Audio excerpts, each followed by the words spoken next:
Seja bem-vindo à Primeira Igreja Batista do Pará. Seu vídeo já vai começar. Mas antes, não esqueça de se inscrever, dar o like e ativar as notificações. Boa noite novamente, queridos. Abram, por favor, a palavra do Senhor em 1 Coríntios, capítulo 7, a partir do verso 17. Vamos considerar hoje dos versos 17 ao 19. Enquanto os irmãos vão procurando, farei uma breve introdução. Se existe uma marca em nós humanos caídos, é a insatisfação ou descontentamento. Sempre achamos que o que temos ou o que somos não é o suficiente ou não é o melhor. O nosso consumismo é um exemplo claro disso. Nós sempre desejamos aquilo que não temos, até que adquirimos o que gostaríamos e pouco depois o objeto adquirido já não é o suficiente para nós. Um grande exemplo disso são os celulares, especialmente o exemplo do iPhone. A pessoa tem um iPhone 13 e aí compra o 15. Meses depois, a Apple lança o iPhone 16. O 15 já não é o suficiente. Se for possível, ela vai comprar o 15 e ficar na expectativa do 17. Porém, sejamos sinceros, o que mudou substancialmente entre os 13, 14, 15 e o 16? Absolutamente nada. Este é apenas um exemplo, mas nosso descontentamento pode afetar as mais diversas áreas da nossa vida. Profissional. Eu não tenho o cargo que eu gostaria de ter, eu não passei no concurso que eu gostaria de passar, eu não faço o que eu gostaria de fazer, não foi isso que eu idealizei para o meu futuro. E por isso o descontentamento. Ou quanto à aparência física. A mulher que tem o cabelo crespo quer ter o cabelo liso, e a mulher que tem o cabelo liso quer ter o cabelo crespo. Não é assim? Relacionamento.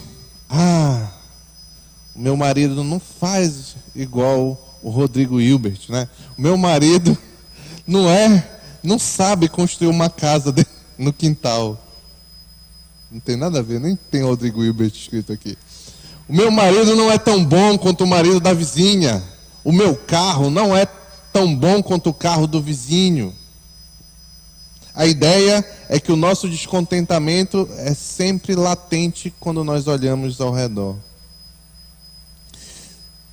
No texto que nós vamos considerar hoje, vamos ver como é possível cair neste engano do descontentamento, da constante insatisfação ou da constante constatação de que não somos o suficiente, erroneamente, inclusive em nossas vidas espirituais. Bem como vamos ver como Paulo exorta a cada um dos seus leitores a glorificar a Deus na exata condição em que se encontram. Vamos, enfim, ao texto. 1 Coríntios, capítulo 7, de 17 a 19. Capítulo 7, versos 17 a 19. Diz assim a palavra do Senhor. Entretanto, eu leio na NVI, entretanto, cada um continue vivendo na condição que o Senhor lhe designou e de acordo com o chamado de Deus. Esta é a minha ordem para todas as igrejas. Foi alguém chamado sendo já circunciso, não desfaça a sua circuncisão. Foi alguém chamado sendo incircunciso, não se circuncide. A circuncisão não significa nada. E a incircuncisão também nada é.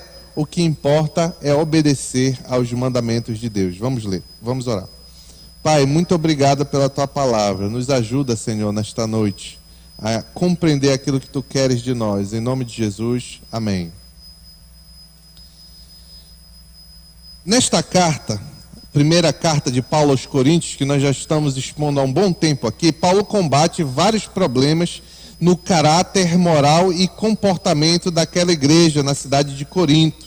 E o objetivo é conduzi-los a uma vida de santidade, uma vez que, como ele destaca no verso 2 do capítulo 1, todos os crentes foram chamados para a santidade.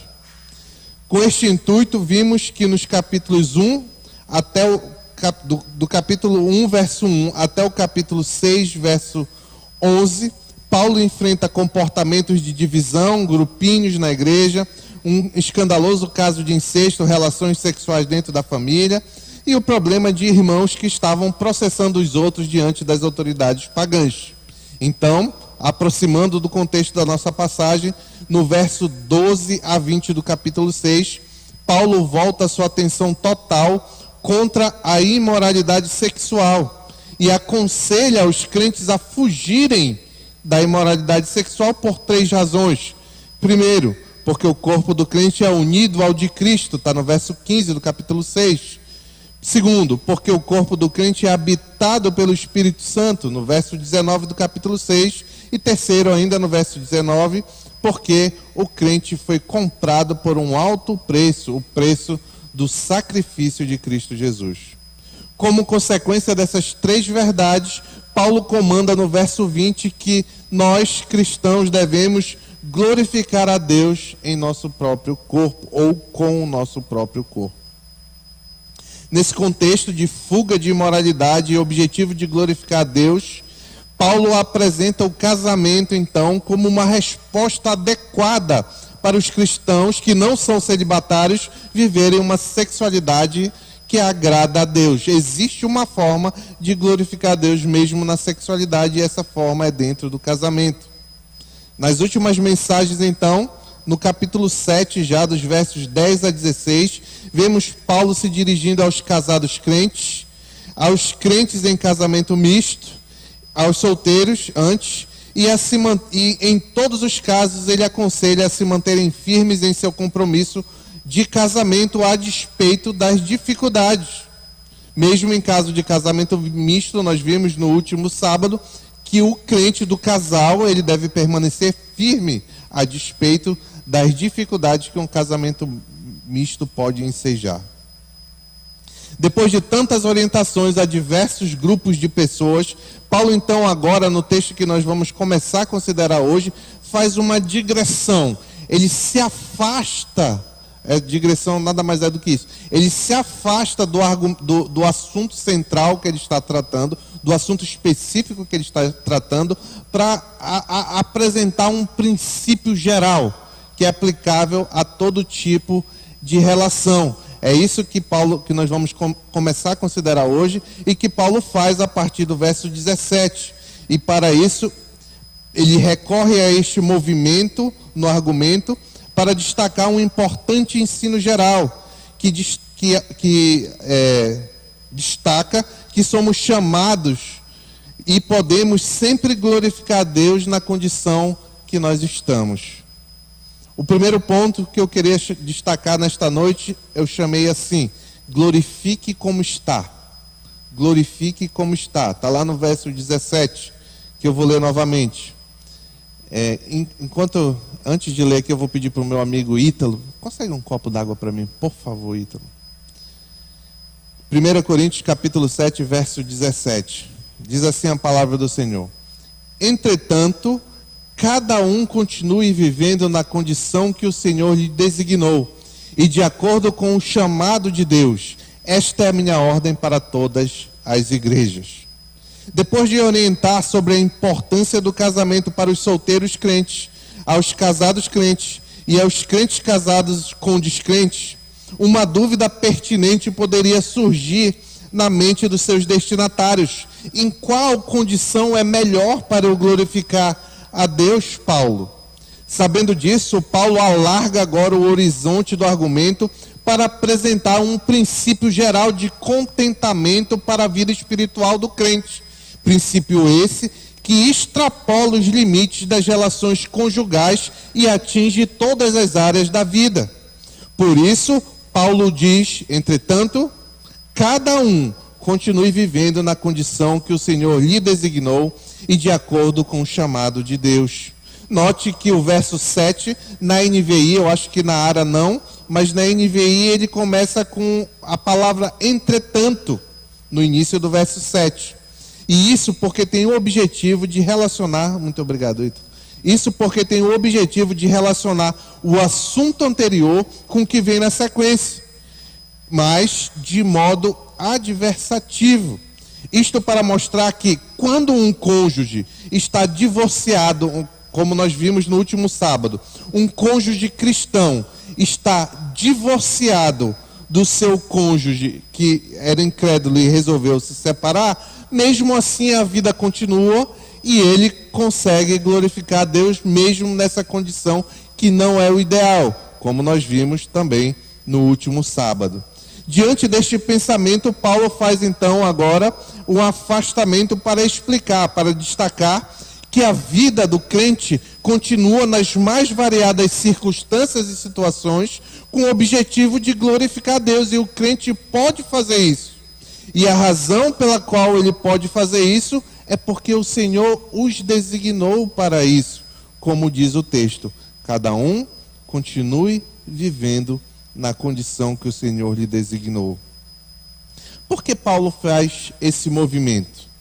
Porque Paulo sabia que a conversão, ali naquele contexto em que a igreja estava surgindo e crescendo, a conversão poderia causar, a conversão de uma pessoa poderia causar um impacto profundo, não apenas em casamentos, mas também nas demais relações em que os crentes poderiam estar inseridos. Por exemplo, na relação entre o judeu e o gentil, na relação entre judeus, na relação também entre gentios, na relação entre escravo e senhor, na relação entre rico e pobres. Situações relacionais poderiam ser influenciadas e impactadas pela conversão daquele novo convertido. É esse o contexto que Paulo está lidando. E por isso ele destaca que em qualquer situação, e eu vou abrir esse parêntese várias vezes aqui, em qualquer situação que não seja, qualquer situação, não entenda, mesmo se o camarada estiver abraçado com o pecado, tá bom? Em qualquer situação que o cara não esteja rendido ao pecado. Fecha o parênteses. Então, em qualquer situação em que a pessoa esteja, quando se torna cristã, ela deve permanecer ali e buscar viver daquela forma para a glória de Deus. Com isso, Paulo não está ensinando que a vida do crente não pode sofrer mudanças. Inclusive, no verso anterior, no verso 16, ele acabou de falar sobre uma mudança muito importante. Quando um casal em casamento misto, e ali o contexto de casamento misto, não era o crente que casava com o descrente. Não, o contexto era, os dois eram pagãos, e aí um dos dois se converte ao cristianismo. E aí um é crente e o outro é descrente. E a gente acabou de ver que ele tratou na último sábado, no versículo anterior, que nessa separação há uma grande mudança na situação em que o crente se encontrava. E o que Paulo quer dizer então? Paulo quer convencer seus leitores que a relação destes com Cristo era compatível a qualquer relacionamento ou posição social. Ou seja, os cristãos, o povo de Deus, é chamado a glorificar a Deus em todas as posições da vida. Deixa eu beber água, que eu pedi, se eu não beber, é bandalheira com Ítalo, né?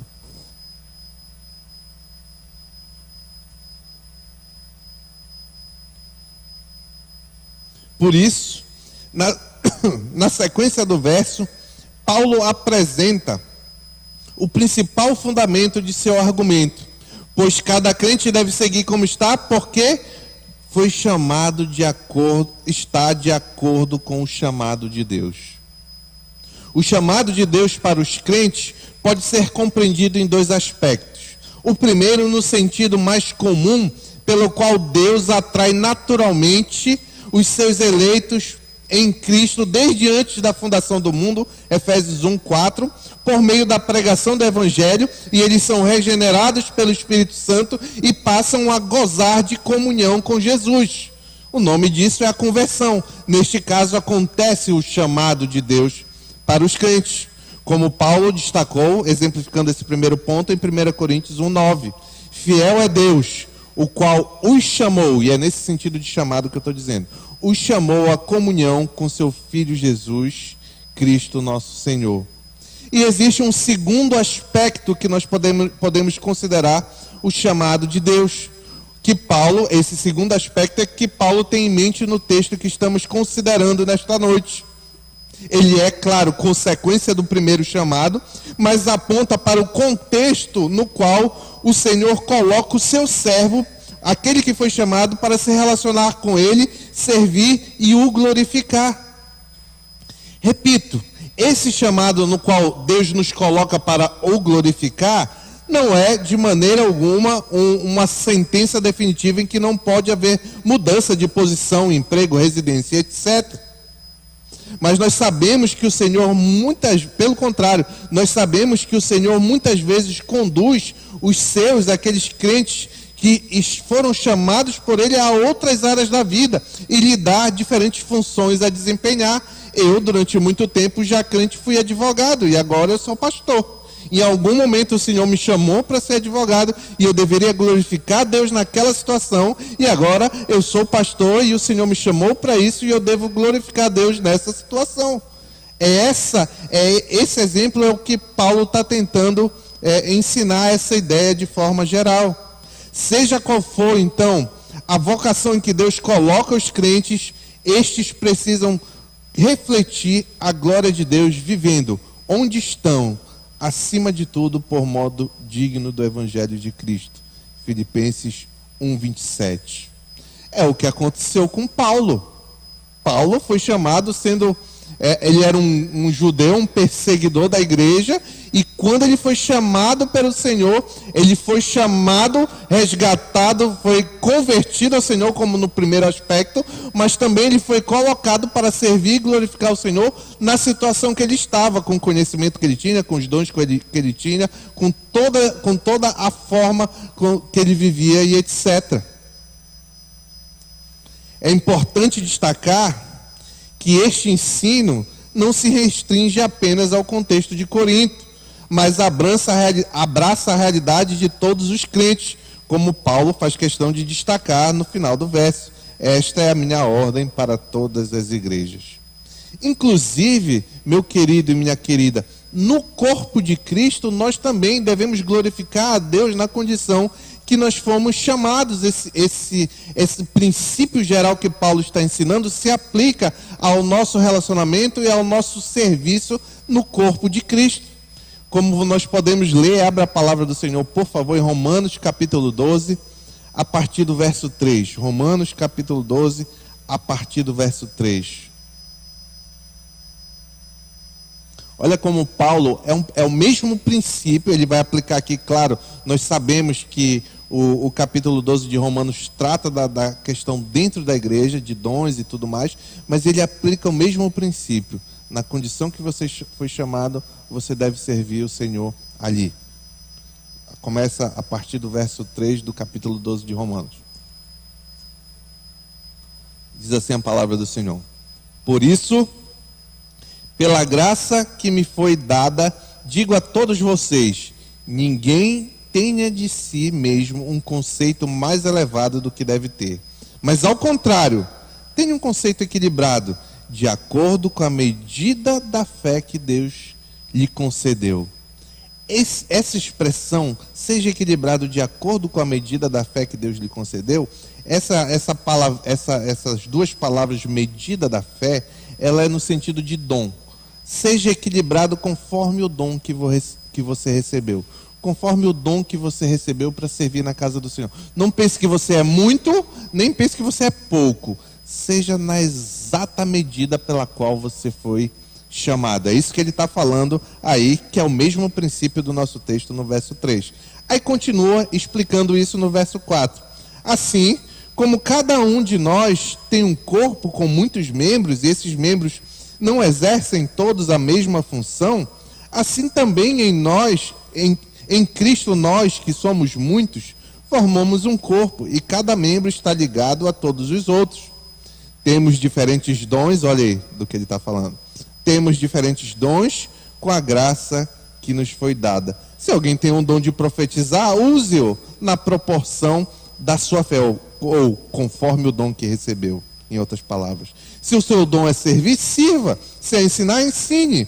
Se é dar ânimo, que assim faça. Se é contribuir, que contribua generosamente. Se é exercer liderança, que exerça com zelo. Se é mostrar misericórdia, que faça com alegria.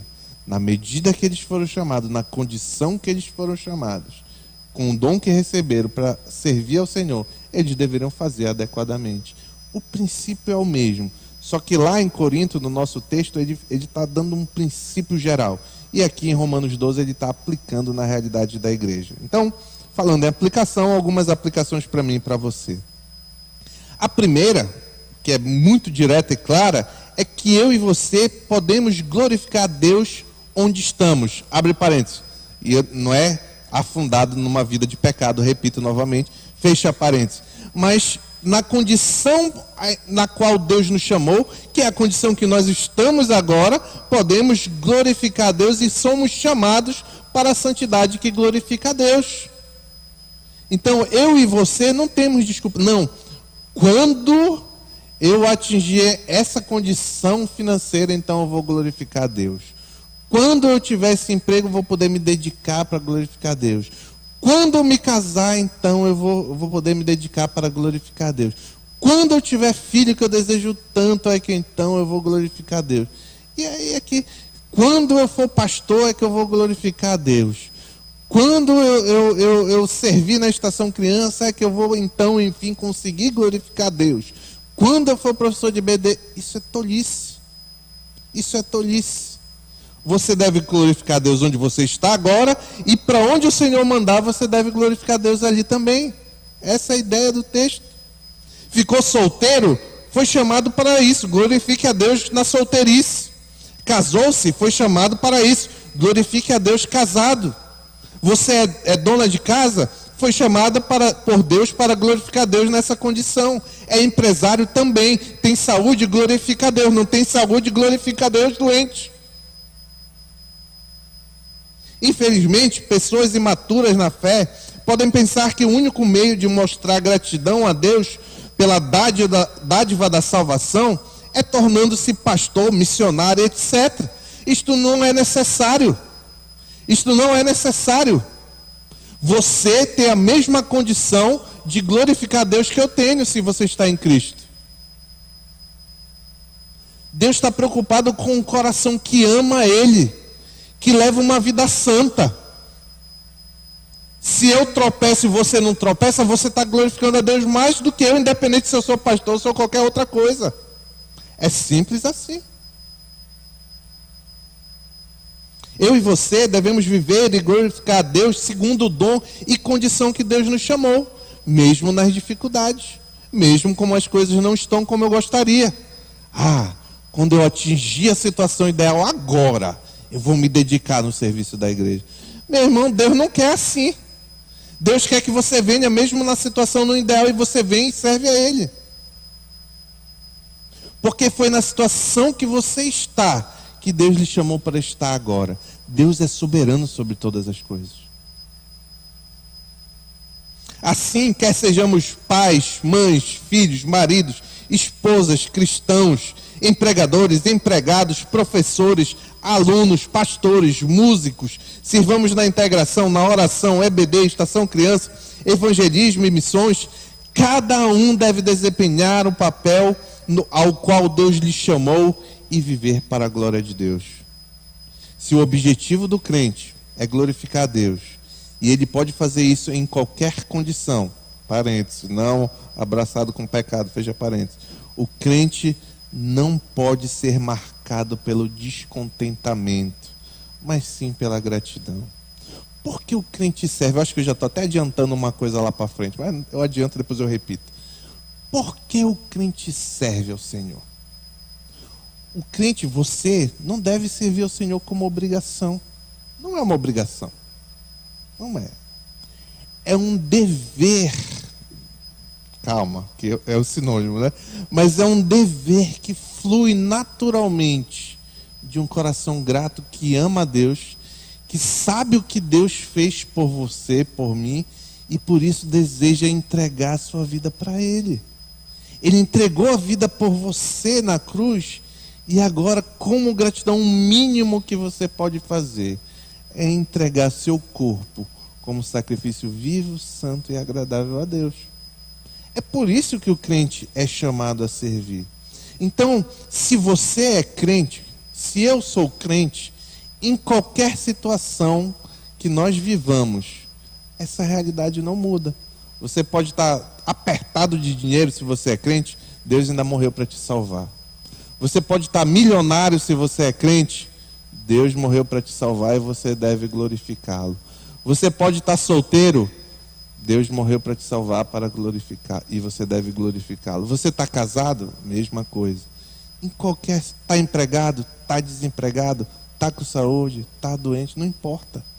Porque a razão pela qual eu e você glorificamos a Deus não é pela condição que Ele nos coloca. Muitas igrejas ensinam isso errado. Não é. A razão pela qual nós devemos glorificar a Deus em qualquer situação é porque Ele nos salvou em Cristo Jesus. Amém? Segundo ponto. Glorifique como verdadeiro cristão. Está lá no verso 18 e 19. Do capítulo 7. Foi alguém chamado sendo já circunciso? Não desfaça a sua circuncisão. Foi alguém chamado sendo incircunciso? Não se circuncide. A circuncisão não significa nada, e a incircuncisão também nada é. O que importa é obedecer aos mandamentos de Deus. Agora, na sequência, Paulo ilustra a abrangência do ensino do verso anterior, no verso 17, aplicando o comando geral quanto a uma questão da tradição religiosa judaica, especificamente da circuncisão. Essa era ali no contexto uma ilustração bem vívida, pois uma congregação típica do primeiro século, como era a igreja de Corinto, certamente nela conviviam cristãos judeus e cristãos gentios, que cultuavam e trabalhavam juntos para glorificar o Senhor. E então, por causa disso, certamente, a circuncisão era um ponto de dúvida. Esse, como eu já disse, era um caso em Corinto, onde cristãos de origem judaica e gentílica formavam a igreja. Ainda assim, ao que tudo indica, essas diferenças não eram causa de discórdia, ou pelo menos uma grande discórdia, ali na igreja de Corinto, e nem deveriam ser. Pois quando Deus chama uma pessoa a uma vida de comunhão em Cristo, as diferenças que separam um judeu de um gentil não mais são válidas. Nós sabemos que os judeus eram circuncidados ao 8º dia, depois do seu nascimento. E Paulo estava ensinando que eles não precisavam desfazer essa marca quando se tornavam cristãos. Semelhantemente, quando o gentil se convertia a Cristo, era chamado por Deus, ele também não precisava e não deveria se deixar circuncidar para anuir com qualquer tradição judaica. Ambos poderiam, e aqui é o ponto de Paulo, permanecer exatamente na condição na qual foram chamados. Pois em Cristo Jesus, as distinções entre judeu e gentil desaparecem. Como Paulo ensina, um texto muito bonito, você deveria marcar aí na sua Bíblia, em Efésios capítulo 2, a partir do verso 11. Efésios capítulo 2, a partir do verso 11. Diz assim a palavra do Senhor.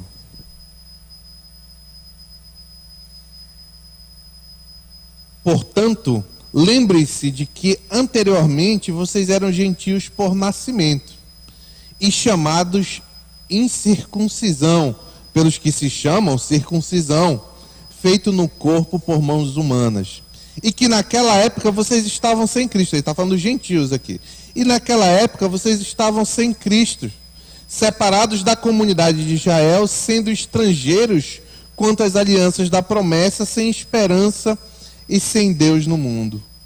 Mas agora, em Cristo Jesus, vocês que antes estavam longe, foram aproximados mediante o sangue de Cristo. Pois Ele, Cristo, é a nossa paz, o qual de ambos fez um e destruiu a barreira, o muro de inimizade, anulando em seu corpo a lei dos mandamentos expresso em ordenanças. O objetivo dele era criar em si, ou seja, nele, em Cristo, dos dois, um novo homem fazendo a paz. Os dois aqui é o gentio e o judeu.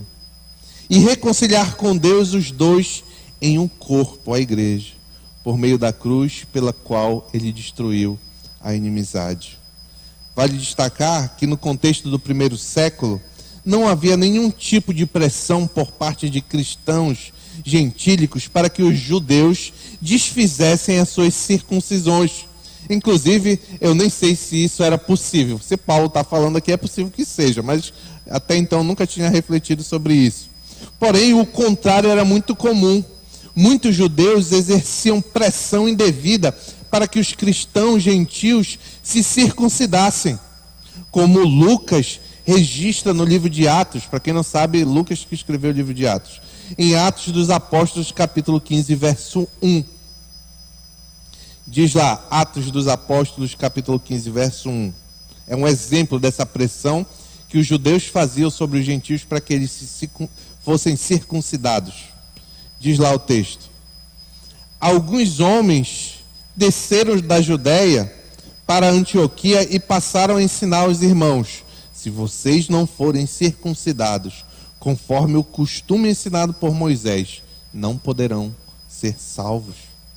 Por isso, o restante do capítulo 15 de Atos registra que os apóstolos Pedro, Tiago, Paulo, a Barnabé, que não era apóstolo, mas Barnabé e outros líderes da igreja primitiva se reuniram para tratar dessa questão. Será que o crente deve ou não deve ser circuncidado? Essa era a questão ali no contexto. Nessa ocasião, aconteceu o que é comumente chamado de Concílio de Jerusalém, que foi essa reunião dos líderes da igreja para tomar uma decisão. E depois de muita discussão, que está narrado ali no restante do capítulo 15, eles chegaram à seguinte conclusão lá no verso 19 e 20 do capítulo 15 de Atos. Portanto, aí aqui já é Tiago falando, que muito provavelmente fala na condição de maior líder da igreja de Jerusalém. Ele diz: portanto, julgo que não devemos pôr dificuldades aos gentios que estão se convertendo a Deus. Ao contrário, devemos escrever a eles dizendo-lhes que se abstenham de comida contaminada pelos ídolos, da imoralidade sexual, da carne de animais estrangulados e do sangue. Ou seja, a circuncisão não foi, digamos assim, homologada pela igreja primitiva para os cristãos. Infelizmente, mesmo depois desta decisão, os cristãos alguns falsos mestres cristãos insistiam nas práticas judaicas, querendo que os gentios convertidos se submetessem à circuncisão. Contra esse tipo de pensamento, Paulo destaca a responsabilidade de servirmos a Deus exatamente como estamos. Por isso ele diz no verso 18, pode voltar lá para Corinto, ele diz no verso 18 para 1 Coríntios, não vá para Corinto não, 1 Coríntios, ele diz: foi alguém chamado sendo circunciso? Não desfaça a sua circuncisão.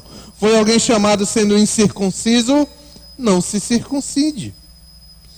Inclusive, essa pressão judaizante é uma das razões que leva Paulo a escrever a sua carta aos Gálatas.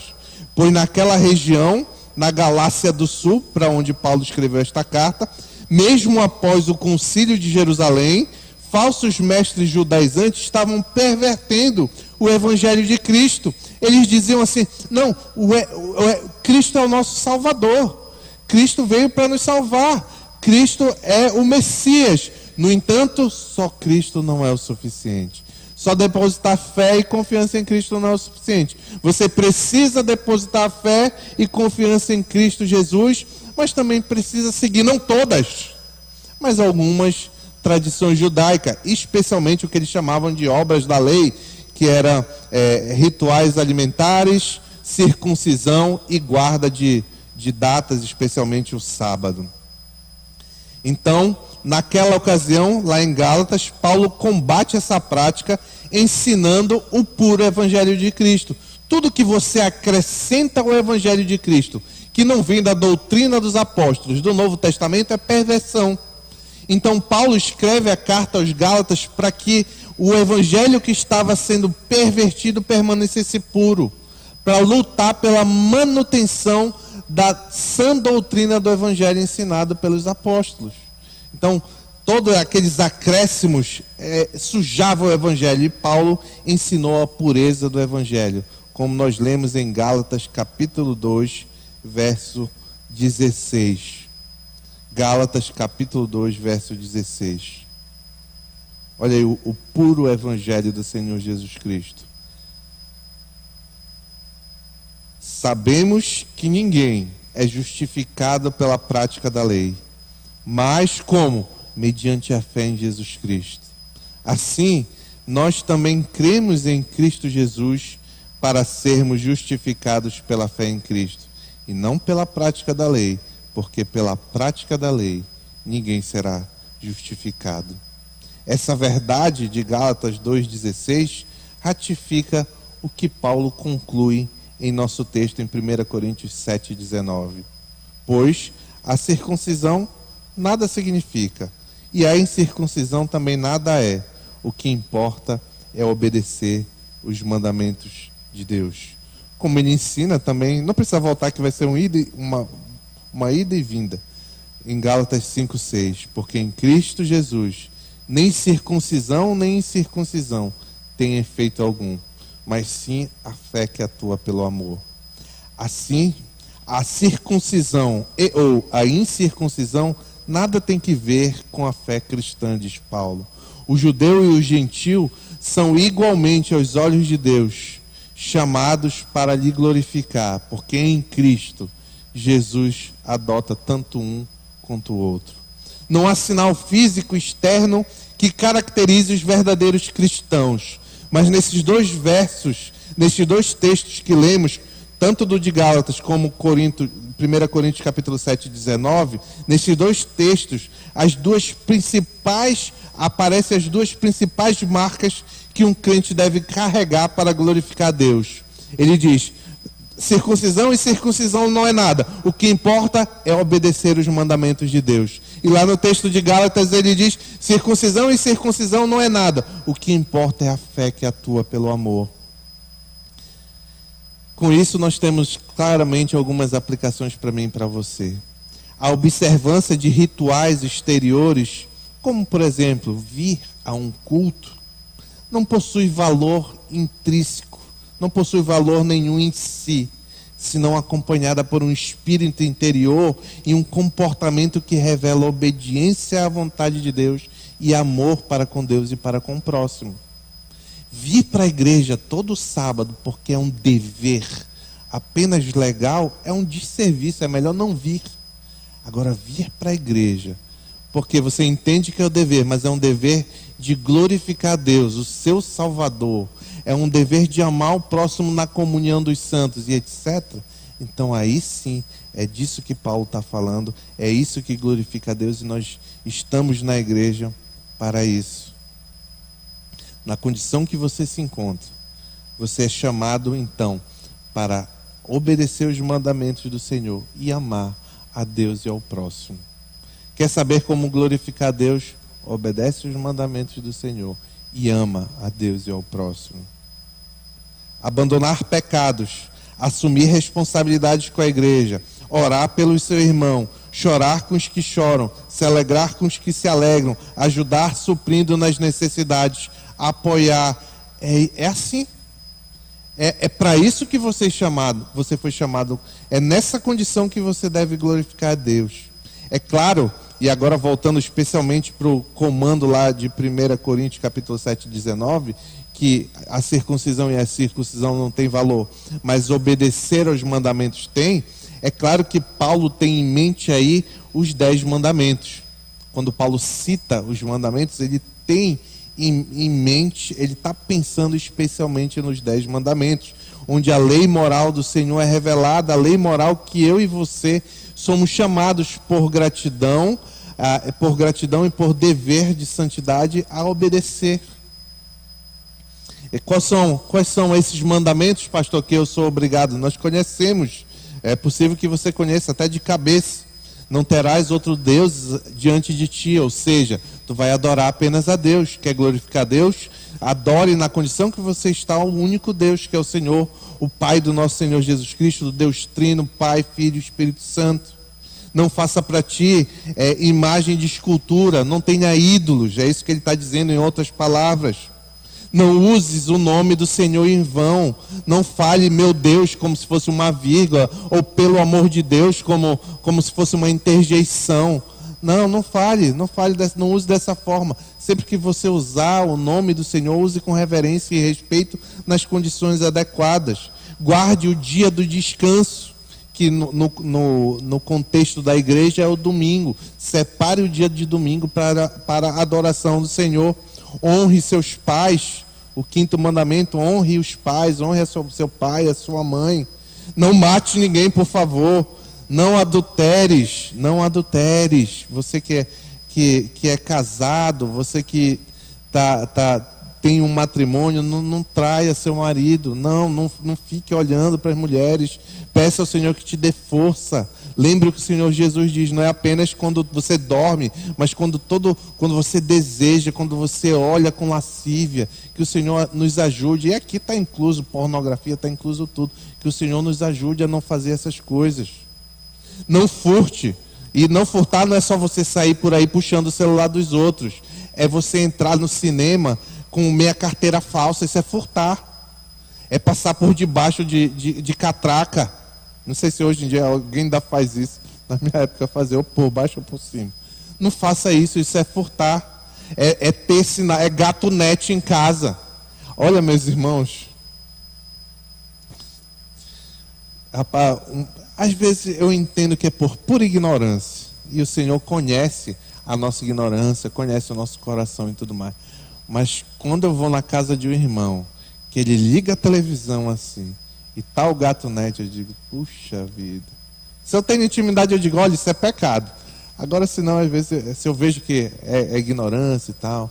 Então, hoje em dia também eu acho que ninguém baixa coisa pirata. Mas, por exemplo, o povo que lê, acadêmico, não fique pegando o livro que você não comprou na internet, porque tem o PDF lá. Olha, é fácil, tem um livro lá. Não faça isso. Não faça isso, isso é furtar. Aquilo lá foi produzido por alguém se dedicou, às vezes, anos para escrever aquele livro. Uma editora gastou dinheiro para fazer o trabalho editorial, publicou aquele livro. Se for caro, você não conseguir comprar, peça ajuda para um irmão, se ela faz qualquer coisa, mas não use pirata. Olha, o pastor Paulo tem uma grande livraria. Se você precisar de livro teológico, peça para ele. Eu tenho uma boa, mas a do pastor Paulo é um absurdo. Então você pede para ele que ele vai lhe emprestar se você precisar de algum livro de teologia. Eu sempre peço. Não darás falso testemunho, não fofocar, não estar falando mal dos outros, não falar coisa que você não tem certeza, não distribuir, compartilhar mentiras na internet. Tudo isso aqui são formas de não obedecer o mandamento do Senhor. Outra coisa que também me incomoda muito é irmãos que não têm o trabalho de checar se aquilo é verdade ou não, pelo menos fazer uma breve pesquisa.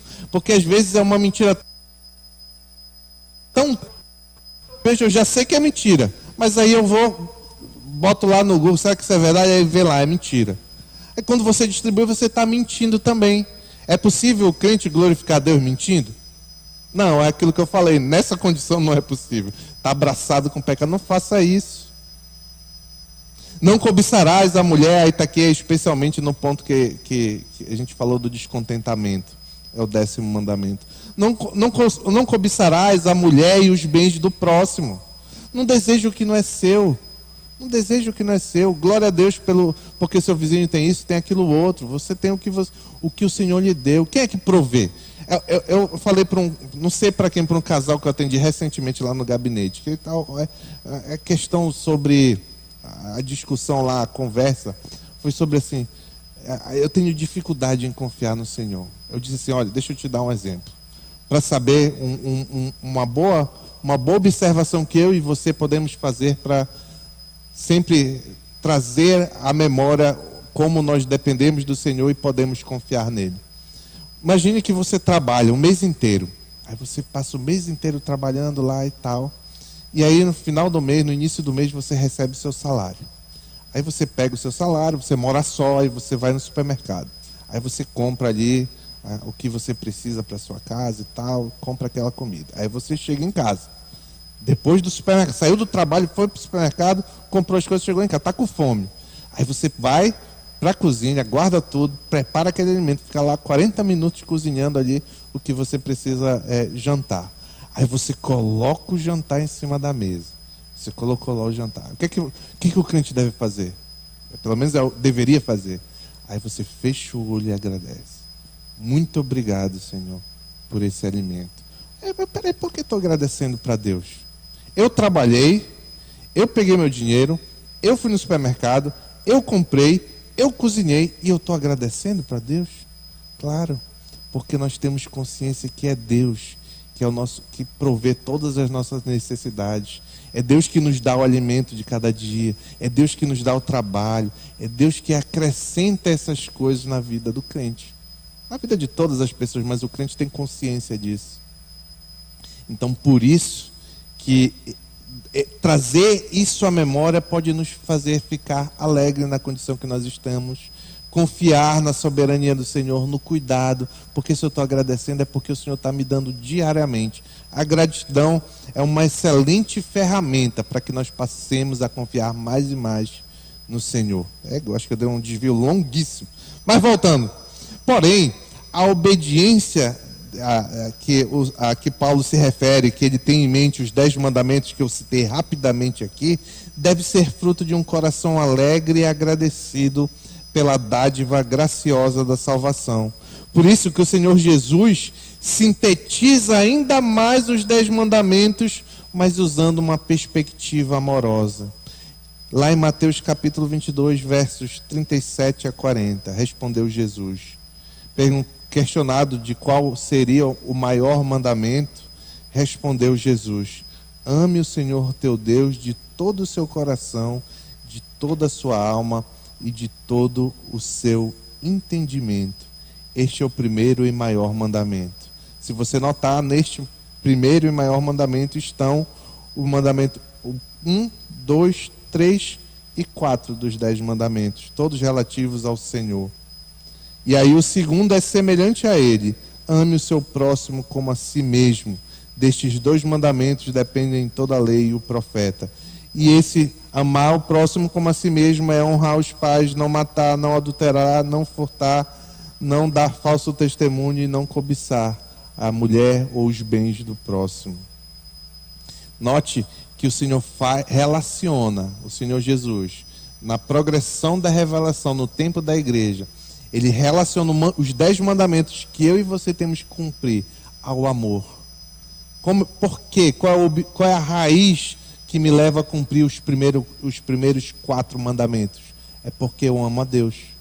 Qual é a raiz que me leva a cumprir os 6 últimos mandamentos? Porque eu amo o próximo como a mim mesmo. E esses são os 2 maiores mandamentos, e destes 2 mandamentos dependem toda a lei.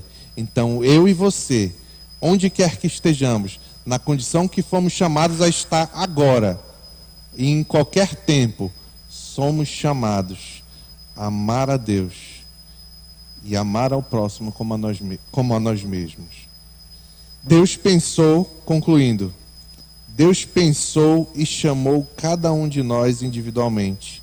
Que maravilha é saber que o Deus do universo pensou em mim e em você.